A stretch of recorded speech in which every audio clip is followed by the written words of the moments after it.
¿Cómo puede contarse la historia de Europa? Un continente que ha redibujado tantas veces sus diversas fronteras. Aquí nacieron civilizaciones asombrosas que moldearon la historia mundial. Es una colección de ideas contrastantes, de tradiciones y culturas milenarias. Sus camposantos tienen innumerables historias para contar. Echemos un vistazo a su pasado y examinemos más de 2500 años de historia. ¿Qué llegó a ser? ¿Qué queda? ¿Qué será? El continente europeo nunca ha estado unido. Es un lugar de conflictos y cooperación. Su diversidad lo ha hecho fuerte.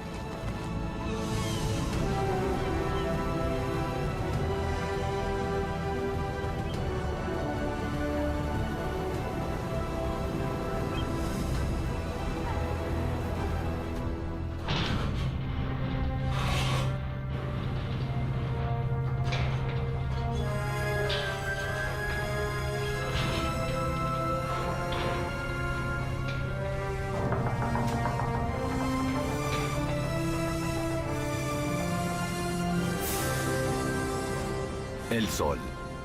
Que la Tierra gira en torno a él, y no a la inversa, es un conocimiento común hoy en día.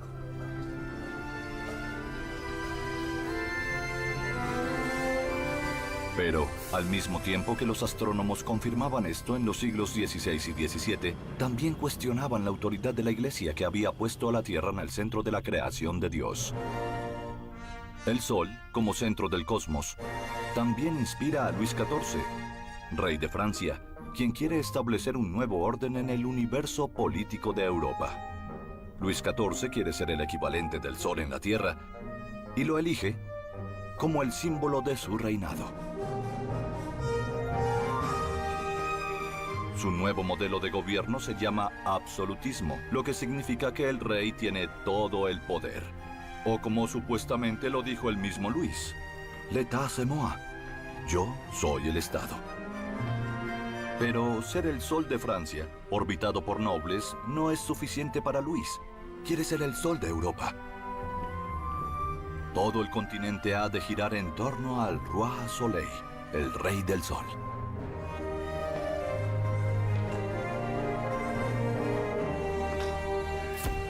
Para lograr su objetivo, Luis libra guerras en todo el continente. La Europa del siglo XVII es propiedad privada de familias nobles. Por un lado, el absolutismo lo separa. Por otro lado, se convierte en el ideal por el que todos se esfuerzan. Todos quieren ser como el rey Sol francés. Luis muestra el camino y da el ejemplo, especialmente con su palacio. El castillo de Versalles, situado al suroeste de París, en ese momento está a menos de un día de distancia. Cubriendo un área de más de 800 hectáreas, el palacio y sus jardines aún se consideran el dominio real más grande del mundo. En su apogeo, 10.000 personas vivían en Versalles. Hoy, más de 7 millones de turistas se maravillan en el castillo cada año para venerar el esplendor de la antigua corte francesa. Sin embargo, la cultura de la corte no era tan sofisticada como la gente podría pensar. En el siglo XVII, el rey francés no estaba interesado en los cubiertos. Sus cortesanos compiten por un lugar a su lado. Pagan enormes sumas de dinero solo para ver al rey tomar su comida.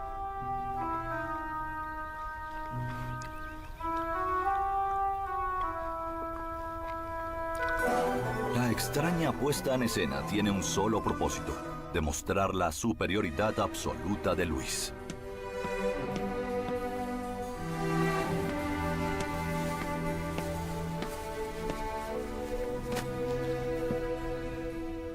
En Alemania apareció el término à la mode, estar a la moda, obviamente con una connotación muy negativa. Simboliza la naturaleza cambiante de la vida en la corte, donde un día se puede disfrutar completamente del favor real y al siguiente caer en desgracia. Este fue un tema de discusión en Alemania y se consideró que reflejaba la influencia negativa y peligrosa en la vida en la corte, de la existencia ilusoria practicada en la corte francesa. A pesar de su rivalidad en los siglos XVII y XVIII, los monarcas y príncipes europeos comparten el mismo gusto. Nuevamente comenzando con Versalles, un nuevo estilo de arte pronto conquista todo el continente: el barroco.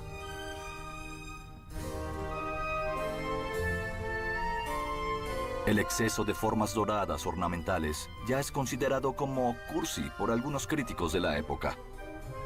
Sin embargo, no pueden detener la tendencia que viene de Francia. En el siglo XVII, los gobernantes de toda Europa miran a Versalles con envidia. Ellos también quieren poder absoluto. Y un castillo similar. Así comienzan a construir sus propias versiones de Versalles. Desde España hasta Suecia, desde Bélgica hasta Rusia.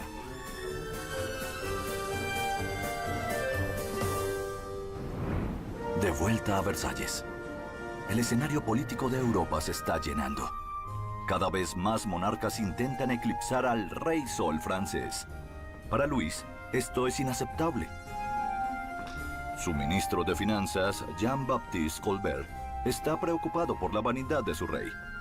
Además de las numerosas guerras de su majestad, sus fiestas extravagantes amenazan con arruinar el tesoro. Aún así, Luis no acepta ningún recorte en su estilo de vida, ya que es fundamental para su real despliegue de poder.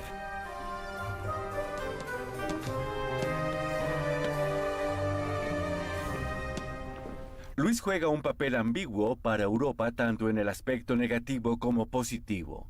De manera positiva establece este nuevo modelo de Versalles. De repente toda Europa quiere copiar a Francia. Quieren hablar francés y copiar la cultura francesa.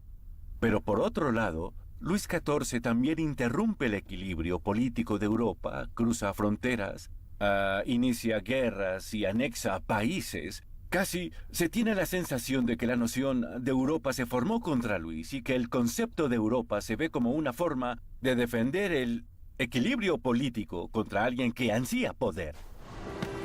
El pensamiento libre es otro contrapeso importante para el poder. La era del absolutismo no solo es testigo de la construcción de palacios barrocos, sino también de nuevas facultades de filosofía en las universidades europeas, como la Sorbona en París.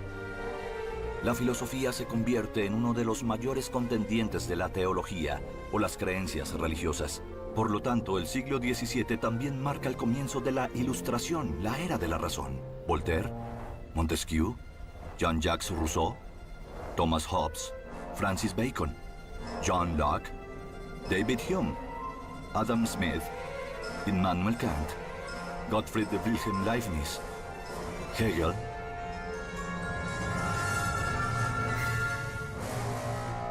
Los siglos XVII y XVIII engendraron algunas de las mentes más brillantes de la historia europea. Sus ideas y su curiosidad inspiran muchos descubrimientos científicos.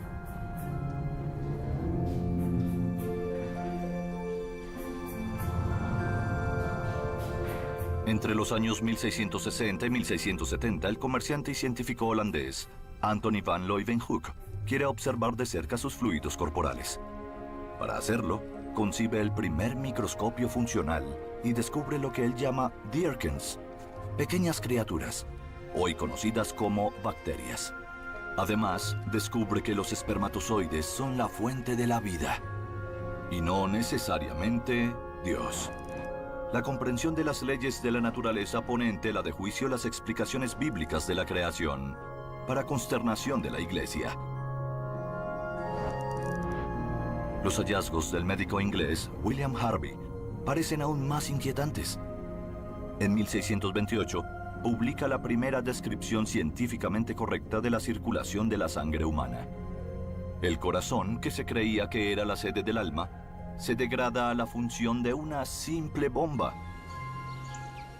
Según la leyenda, una manzana conduce a uno de los descubrimientos más importantes de la ciencia moderna. Como si no fuera suficiente que la Tierra no sea el centro del universo, en 1687, Isaac Newton revela que es la gravedad, no Dios, lo que mantiene a los planetas en órbitas alrededor del Sol. En aquel entonces Europa está a la vanguardia de casi todas las ciencias. Entre 1751 y 1772, Los editores franceses Diderot y D'Alembert intentan resumir el conocimiento de su tiempo en una enciclopedia de 35 volúmenes, la Encyclopédie. Sin embargo, los costosos libros están reservados para la élite intelectual, que se reúne en salones literarios por toda Europa para discutir cada nueva y desafiante idea.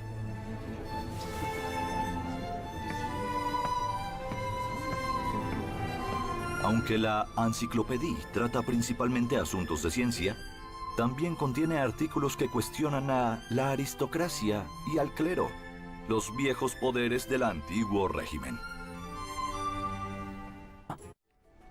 Hoy, las enciclopedias digitales son parte de la vida cotidiana y accesibles para todos, no solo para las élites. Plataformas como Wikipedia invitan a sus usuarios a reunir el conocimiento del mundo entero.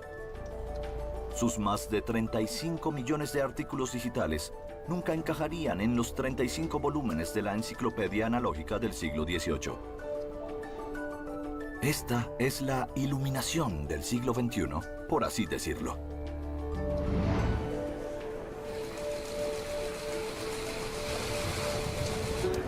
Viajar se ha vuelto común en estos días. Cada año, miles de estudiantes participan en el programa de intercambio europeo Erasmus, que lleva el nombre del humanista renacentista holandés Erasmo de Rotterdam.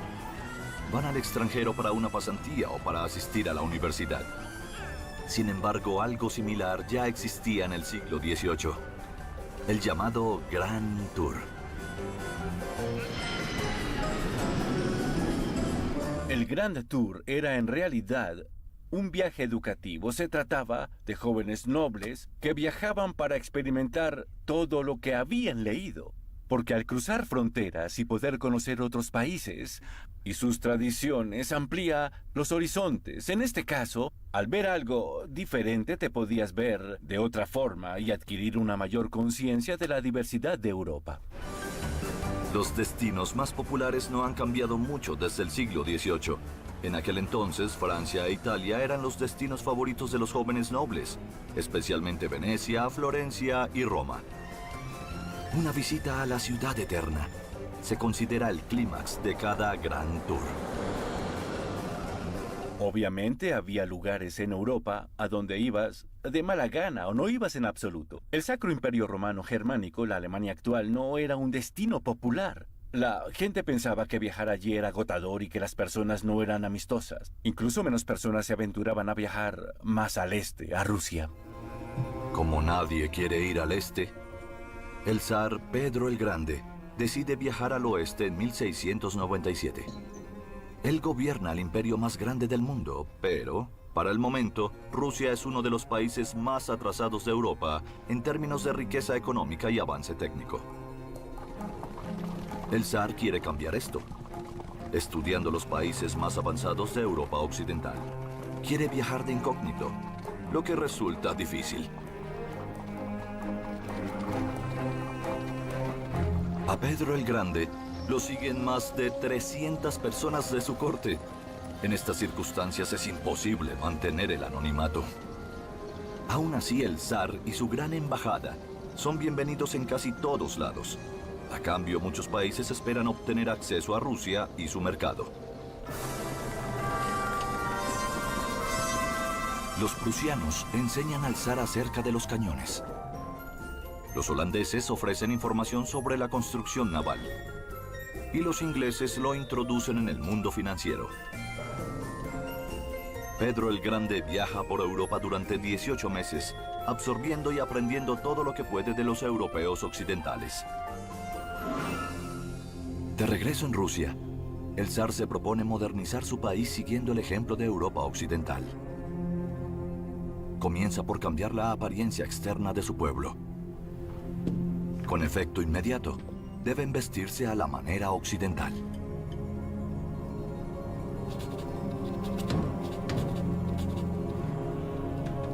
Y afeitarse la barba, que se considera un signo del atraso de Rusia.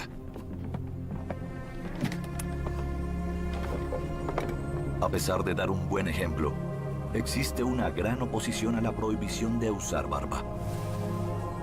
Al final, el zar cede y permite a sus súbditos mantener su vello facial si pagan un impuesto especial. Pero Pedro insiste en trasladar la capital de Moscú a lo que se convertirá en su nueva capital, su ventana al oeste, San Petersburgo.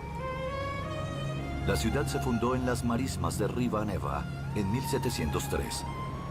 Pedro el Grande quiere estar más cerca de Europa Occidental, no solo culturalmente, sino también geográficamente.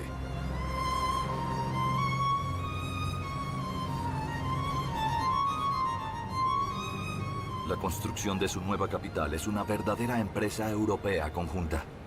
Es construida por arquitectos, ingenieros y artesanos de todo el continente. Por lo tanto, San Petersburgo es un testimonio de la transferencia de conocimiento de Europa Occidental a Europa del Este. Una muestra de fortaleza, pero también una tarea asesina. Se estima que decenas de miles de hombres perdieron la vida durante las obras de construcción. Pero el anhelo del zar por Europa no ha disminuido, independientemente del costo. Al menos le da a su pueblo una de las ciudades más bellas del mundo. San Petersburgo podría parecer europea, pero la relación entre Rusia y el resto de Europa sigue siendo difícil.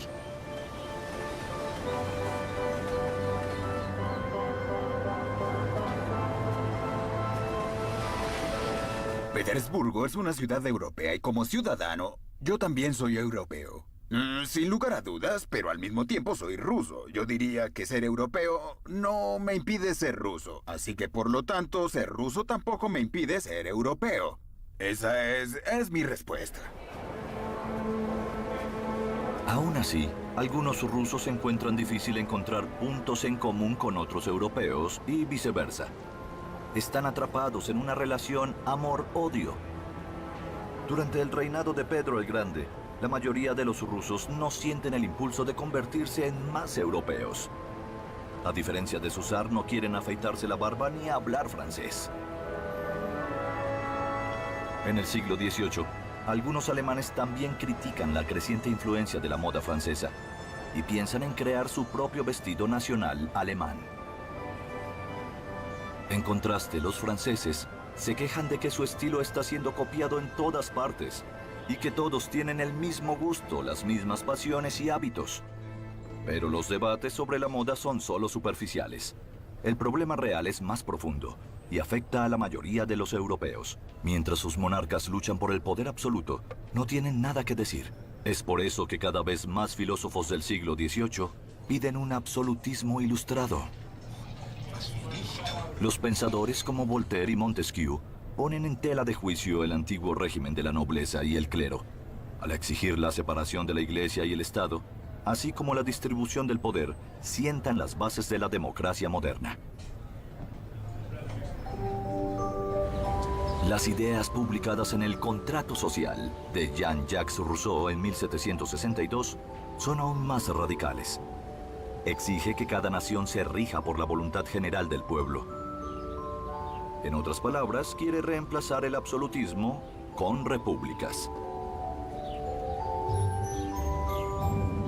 Los filósofos políticos de la Ilustración proporcionan las ideas que luego generan y se pondrán en práctica durante la Revolución Francesa.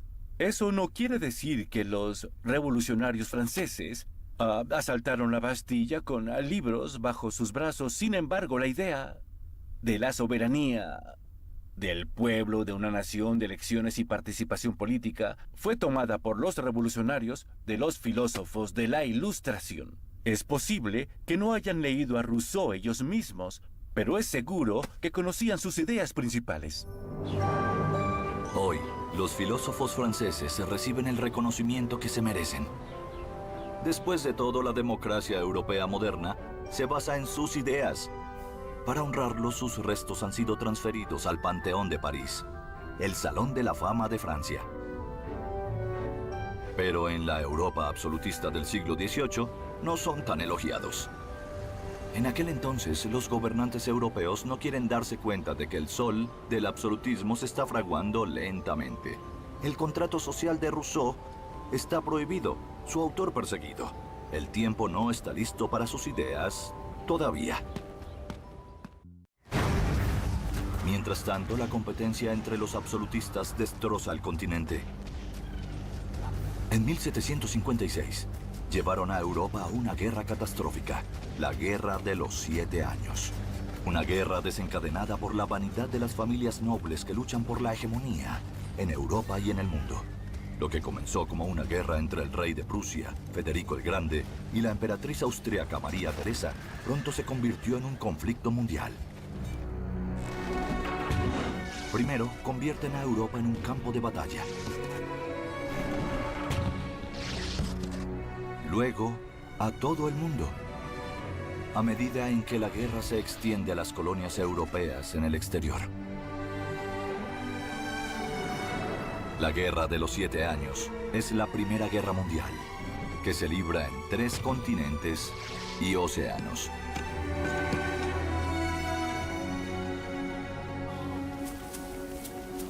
Pero también marca el principio del fin para las antiguas dinastías de Europa. Pronto, la gente exigiría el poder. Impulsados por las ideas de la Iluminación, lucharán por su libertad.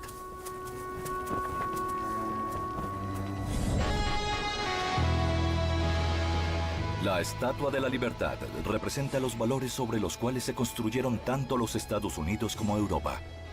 Ella representa a Libertas, la diosa romana de la libertad. No es coincidencia que haya una copia más pequeña de pie junto a la Torre Eiffel.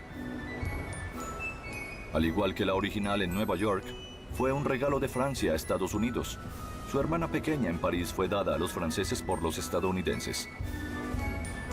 Ambas fueron erigidas a finales del siglo XIX para recordar a las dos naciones su lucha común por la libertad.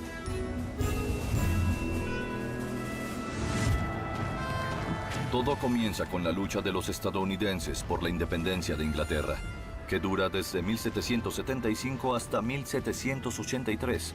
Los estadounidenses no solo luchan contra los ingleses, sino que también luchan por su libertad. En el curso de la guerra revolucionaria, no son los europeos, sino los estadounidenses quienes primero implementan las ideas de la Iluminación. El dinero es una de las causas de la lucha. Mientras que Inglaterra se enfrenta a la bancarrota después de la Guerra de los 7 Años, sus colonias de América del Norte prosperan. Es por eso que el rey Jorge III y el Parlamento británico aumentan los impuestos al té, entre otras cosas. Pero el impuesto sobre el té resulta altamente impopular para los estadounidenses, quienes no están dispuestos a pagar por un gobierno en la lejana Gran Bretaña.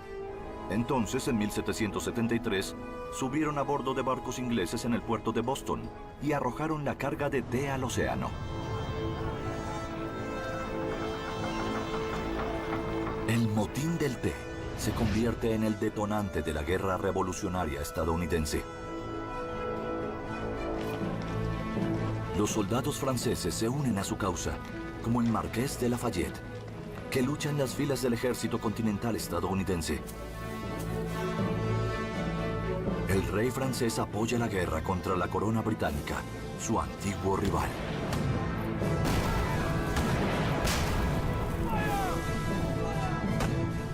Para los colonos estadounidenses es una ayuda crucial en la lucha contra sus gobernantes coloniales.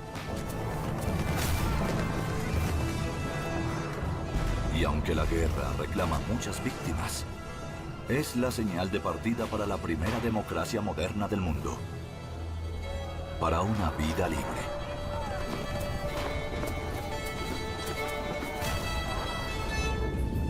En agradecimiento, los estadounidenses erigen una estatua de Lafayette en su nueva capital, Washington, D.C. El comandante francés no es olvidado.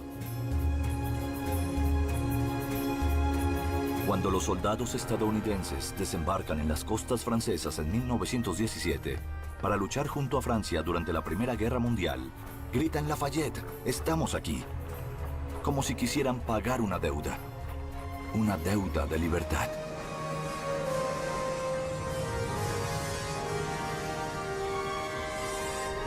El espíritu de libertad se extiende desde América a Europa. 13 años luego de que los Estados Unidos declararon su independencia, la revolución finalmente golpea a Francia.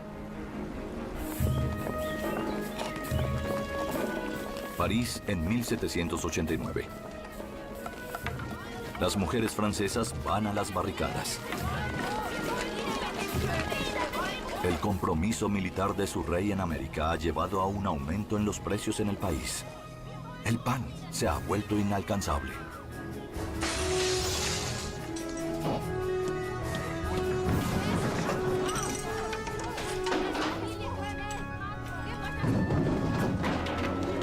Los soldados del rey deben sofocar los disturbios, pero no lo hacen.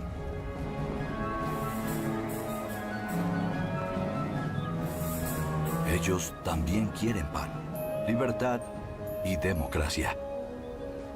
Es el nacimiento de la Revolución Francesa.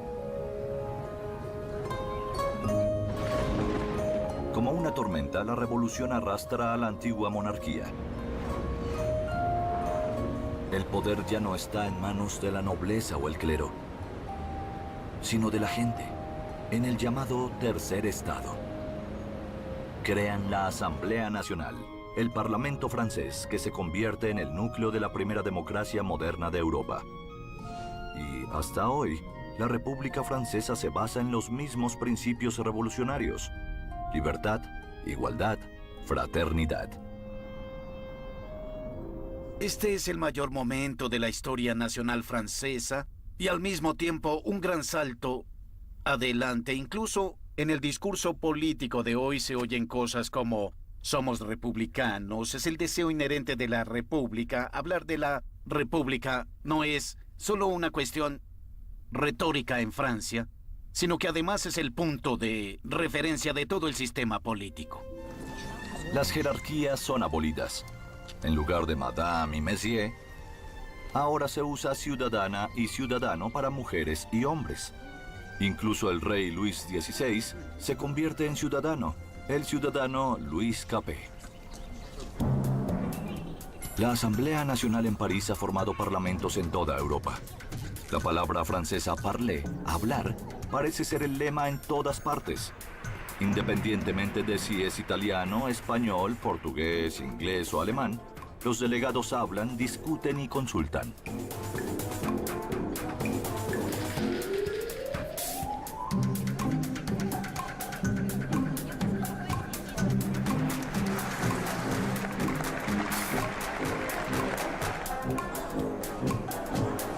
Incluso las designaciones políticas de izquierda y derecha provienen del primer parlamento francés, donde los representantes más revolucionarios se sentaron a la izquierda y los más conservadores a la derecha.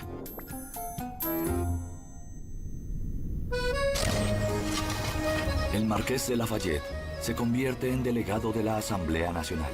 Inspirado por el árbol de la libertad estadounidense, planta árboles de libertad similares en Europa. Especialmente famosos son los álamos, poplier, en francés, ya que su nombre suena muy similar a popel, la palabra francesa para pueblo.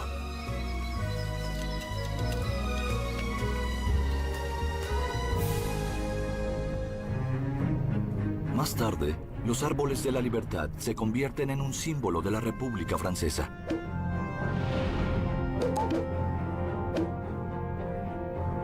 Y a pesar de que una coalición de monarcas europeos intenta evitar que se propague la idea republicana, el ejército revolucionario francés la exporta con éxito por toda Europa.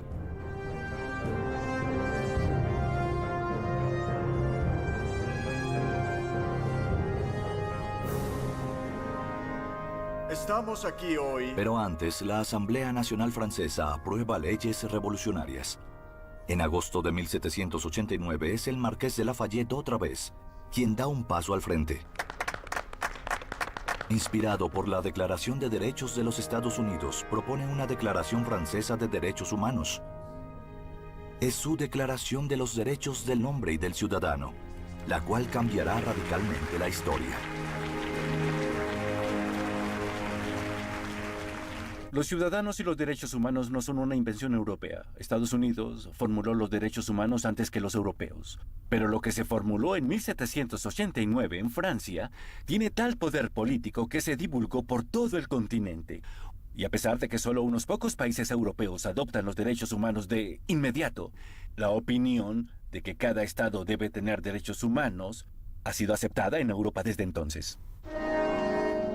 En 1950, luego de los horrores de la Segunda Guerra Mundial, el respeto de los derechos humanos se convierte en la piedra angular de la Europa liberal. Para recordar a las naciones europeas sus responsabilidades, se crea un Tribunal de Justicia Conjunto, el Tribunal Europeo de Derechos Humanos en Estrasburgo. Hoy, vela por los derechos de 800 millones de ciudadanos de Europa.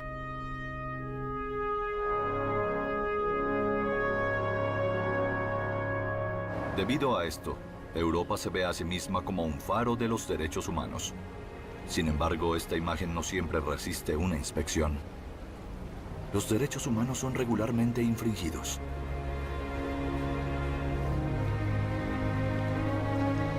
Descubrir y combatir las violaciones de los derechos humanos ha sido el objetivo de Amnistía Internacional desde su fundación en Londres en 1961.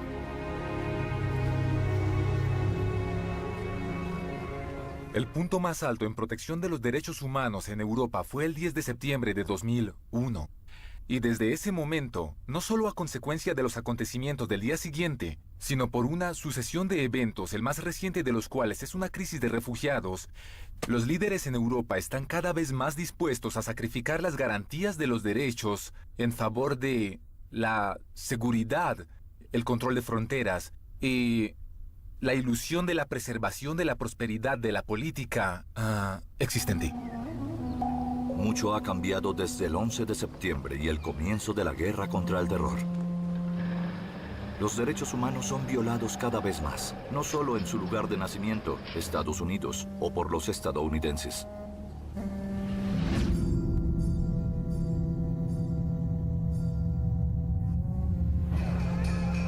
También en Europa, el respeto a los derechos humanos parece haber perdido importancia, especialmente durante la crisis de los refugiados. Los europeos y sus gobiernos se debaten entre el deseo de libertad y la demanda de seguridad.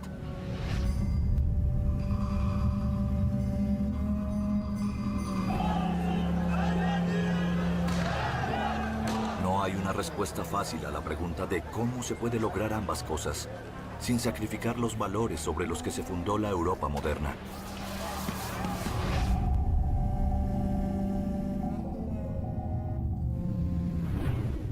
Darle a los derechos este papel de pegamento social, permitiéndole proporcionar una plataforma donde las personas puedan vivir juntas con tolerancia y respeto, es un trabajo constante y algo en lo que los líderes y las sociedades tienen que invertir continuamente.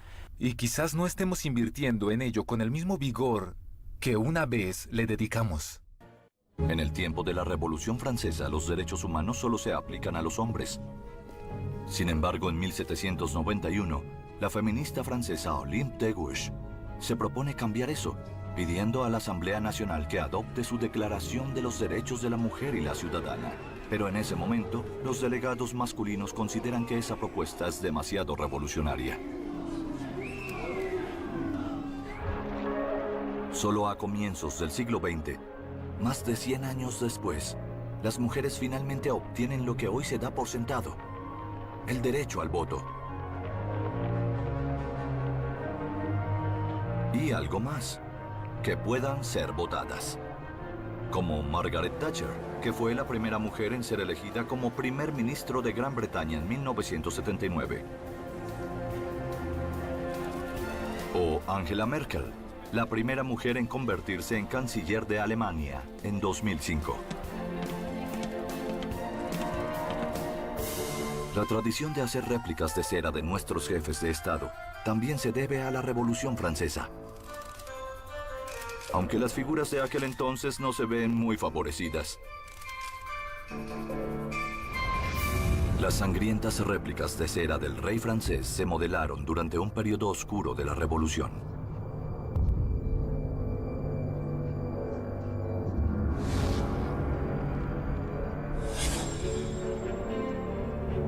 Su creadora es una mujer llamada Marie Tussaud. Ella solía ser maestra de arte en la corte del rey, pero con la caída de la monarquía es puesta bajo custodia.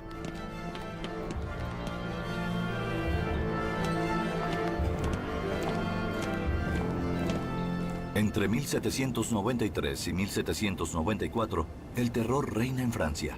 Los extremistas han tomado el control. Todos aquellos de quienes se sospecha están en contra de la revolución están amenazados de muerte. Al menos la Asamblea Nacional ha democratizado la pena de muerte. La gente común solía ser colgada, rota en la rueda o descuartizada.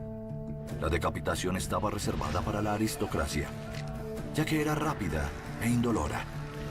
Pero como ahora todas las personas son consideradas iguales, todas merecen morir de la misma manera.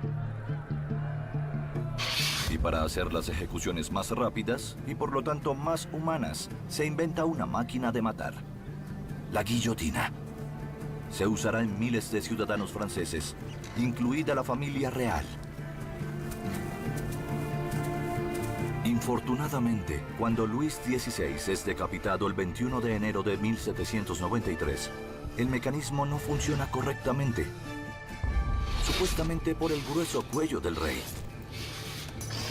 A Marie Tussaud, por su parte, se le ofrece un trato mórbido. Si ella moldea las cabezas de la familia real en cera, ella puede mantener la suya sobre sus hombros. Ella acepta y luego construye un negocio sobre la cabeza del rey muerto. Luego de emigrar a Londres en 1802, abre su famoso museo de cera. Inicialmente su éxito se basa en la Cámara de los Horrores, donde exhibe las cabezas de la familia real. Ahora están almacenadas en el sótano. Las multitudes de hoy prefieren una bonita foto familiar con la realeza británica.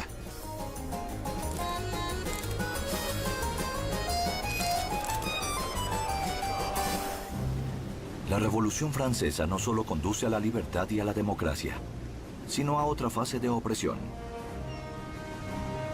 El general Napoleón Bonaparte de Córcega quiere restablecer el orden en Francia y en Europa. Promete preservar e implementar las ideas centrales de la revolución. Pero pone fin a la democracia y se proclama a sí mismo emperador de Francia en 1804. Pero él quiere más. Quiere gobernar sobre todo el continente.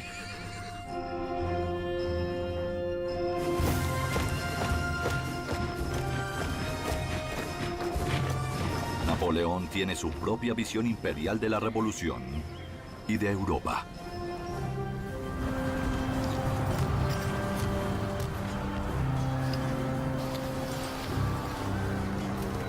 Napoleón era europeo en el sentido de que conquistó todo el continente. Su concepto de Europa correspondía más con el de Carlomagno, que por ejemplo el canciller Konrad Adenauer. Él quería una concepción de Europa bajo la supremacía extrema de Francia. Pero también es cierto que con una distancia de 2 siglos entre Napoleón y Carlomagno, Napoleón aparece como fundador de Europa.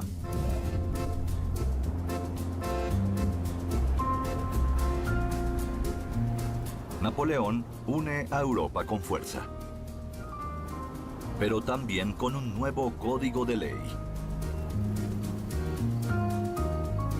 El emperador francés cumple su promesa.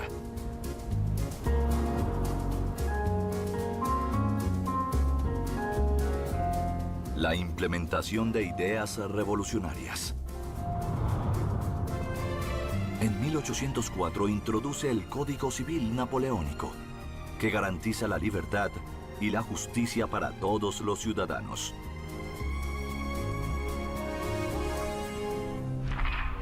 Napoleón se ve a sí mismo no solo como un conquistador, sino como un libertador. Pero el pueblo de Europa pronto se da cuenta de que en realidad es un déspota, que no se detiene ante nada para establecer su imperio, que no respeta su diversidad y su deseo de autodeterminación. Uno por uno, los ciudadanos de Europa descubren su propia conciencia nacional y se vuelven contra el emperador francés. Napoleón entró en política e hizo la guerra con la idea de crear un imperio mundial. Durante su reinado, Europa se convierte esencialmente en un imperio napoleónico. Al mismo tiempo, Napoleón es el emperador de los ciudadanos franceses y con su gobierno introduce la noción de la nación en Europa. Es así como en el mismo momento en que une a Europa bajo su mandato, también lleva este espíritu de resistencia del nacionalismo a los países conquistados. El nacionalismo engendrado por las conquistas de Napoleón finalmente se vuelve contra él. En 1813, una coalición liderada por Rusia, Austria y Prusia enfrenta al emperador francés en Leipzig, Alemania. 200 años después, miles de europeos volvieron a representar la llamada Batalla de las Naciones. La primera victoria decisiva sobre Napoleón, un punto de inflexión en la historia europea.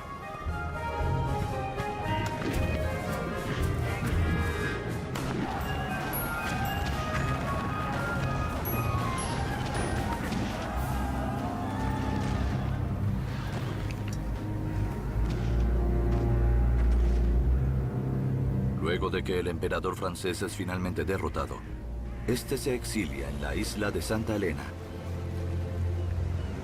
dejando a Europa con un patrimonio ambiguo.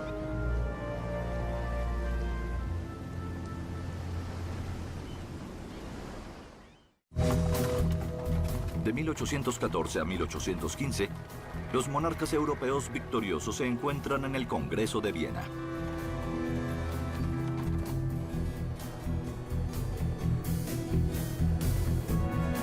Se han unido para restablecer el orden en el continente y su poder.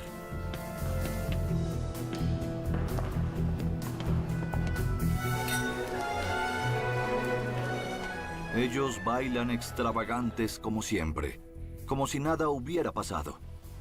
Sin embargo, las decisiones reales no se toman en la pista de baile, sino a puerta cerrada. Las amantes tienen la tarea de entretener a los poderosos, pero también de buscar secretos. La diplomacia es ya un juego de espías en ese momento. El Congreso baila, pero es un baile por el poder.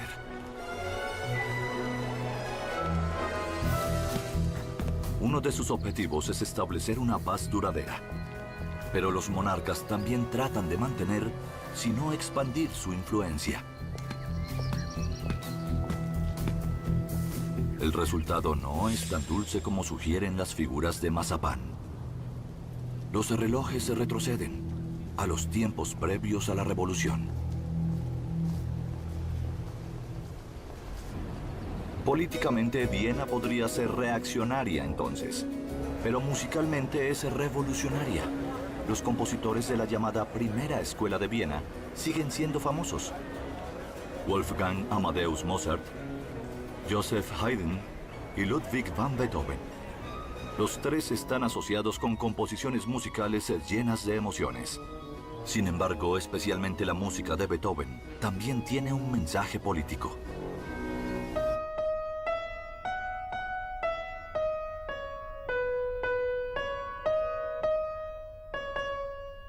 Beethoven es un hijo de la Revolución Francesa.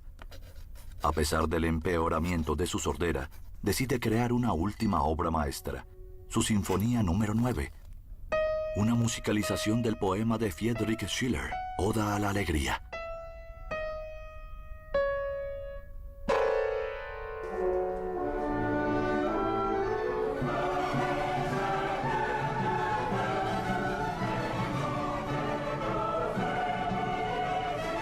Hoy es una de las sinfonías más tocadas del mundo. Desde Kinshasa, en el Congo, Nuremberg, en Alemania, a Rusia y China. Desde 1985 es el himno oficial de la Unión Europea. En Osaka, Japón, es ejecutada por 10.000 aficionados cada año. El mensaje de la Novena Sinfonía de Beethoven es universalmente comprensible.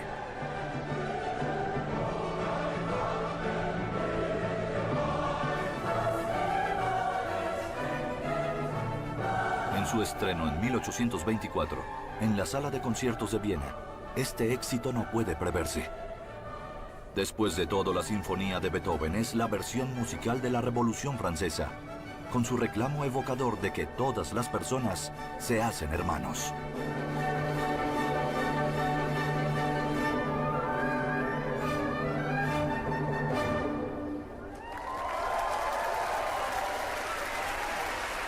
Aunque debido a su sordera Beethoven nunca pudo escuchar su sinfonía, esta lo volvería inmortal.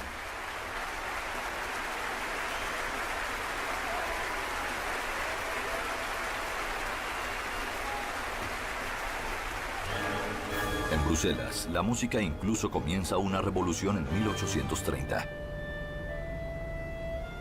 En ese momento, el Teatro de la Ópera muestra La Muette de Porticci, una pieza sobre la revuelta contra un opresor.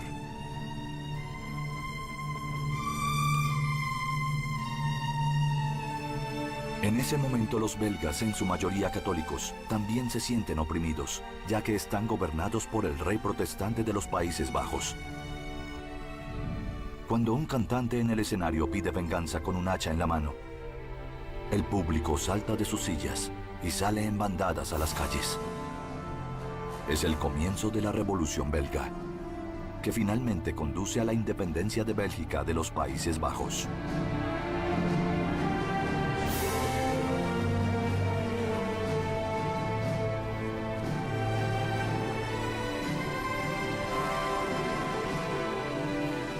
La Muette de Porticci es un buen ejemplo de cómo la ópera puede levantar los ánimos y hacer que la gente se rebele. Sin embargo, esto debo cuestionarlo. Este es un hecho documentado, pero ¿fue realmente la ópera la causa de la revolución? Sabemos que en el edificio entran 1.200 personas. No estoy seguro de que 1.200 personas en las calles sean capaces de derribar un reino o desatar una revolución. Pero es una imagen agradable pensar que la gente movida por la música, movida por la ópera, proteste para cambiar el mundo. Es realmente una imagen fantástica. Y esta no es la única revolución. Casi en todas partes de Europa los pueblos se levantan y de nuevo cuestionan el poder de los monarcas. Su lucha por la libertad culmina en las revoluciones de 1848, en la llamada Primavera de las Naciones. Las revoluciones de 1848 son uno de los periodos más bellos de la historia europea y también uno de los más tristes. Y surge la idea de lo que se llama una Europa de las naciones o el gran sueño de las naciones, que significa que las naciones emancipadas con nuevos gobiernos se ven a sí mismas como parte de una comunidad más grande que la misma Europa, basada en valores comunes como la libertad, la democracia y la tolerancia. Este periodo fue descrito posteriormente como la Primavera de las Naciones. Y la primavera es una buena temporada. La Primavera de las Naciones no dura mucho. La mayoría de las revoluciones son aplastadas.